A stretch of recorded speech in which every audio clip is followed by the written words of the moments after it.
So it's my favorite time of the month because it is time to create next month's budget. So here we go. This is an EveryDollar, by the way. You'll click on the date and you see we're in January 2019. You want to go to February. Now I had made a budget. I had started it maybe a week or two ago. So I'm just going to go ahead. You can scroll all the way down and I'm going to reset the budget because things have changed. So I'm going to reset the budget and it's going to copy exactly what I had for January. You want to calculate your income first so that you know how much money you have to work with. Now mine is very easy because I get paid weekly and I'm salaried, so it is the same thing every month.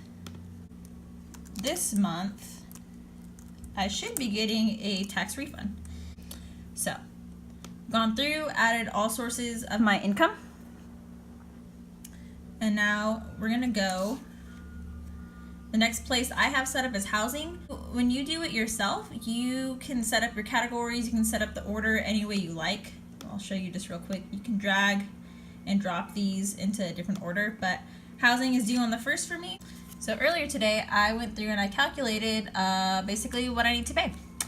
And so these are my totals, and then I did also just the total, against it, but basically calculated payments. So I'm going to fill them in here very quickly.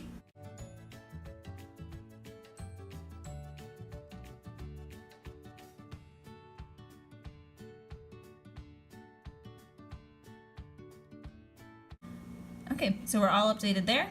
The other thing I'm going to do is make sure that this matches what I was thinking I needed to pay. So I missed something. Oh, forgot this is pest control.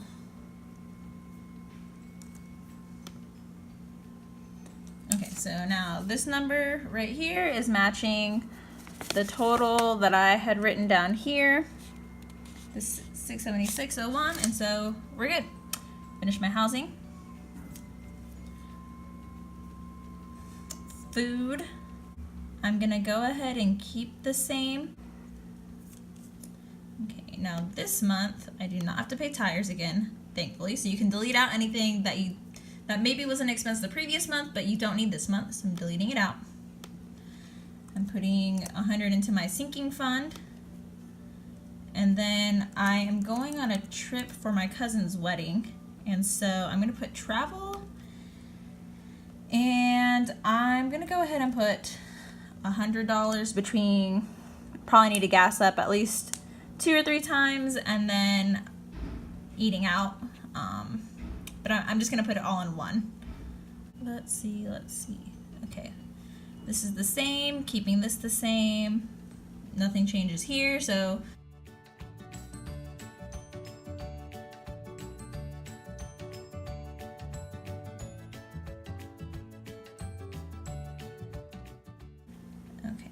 now here I'm gonna add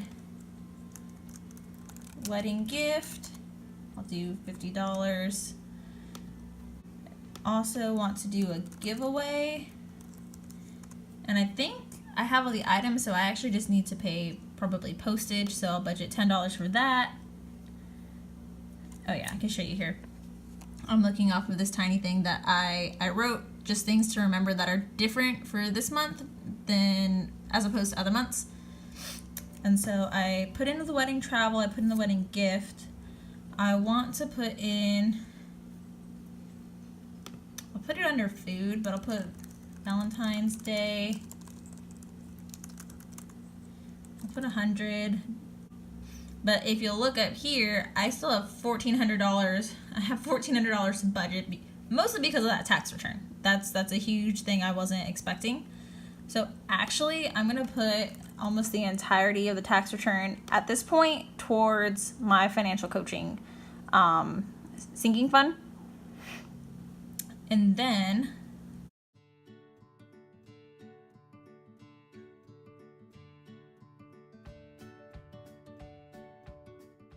so I finished my budget, except I want to do a zero-based budget. I want this number to equal 0.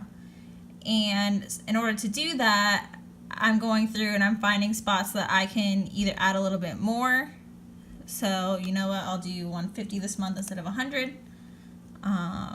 And honestly, at this point, I'm just gonna throw it into my emergency fund because I want to beef that up a little bit. I want to get it up to 9,000 by the end of the year. I think that'll make me feel a lot more comfortable.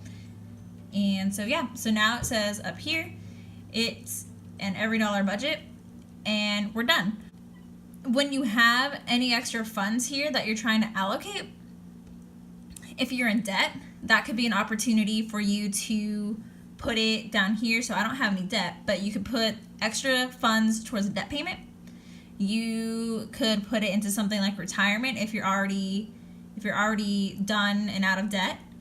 And in my case, I went ahead and just looked at savings, and I said I'm going to put it towards my extra savings. The good thing about that is that I don't just have $1,400 anymore just sitting up here, or even $200 just sitting up here, because if I did, I can guarantee you I would just spend it.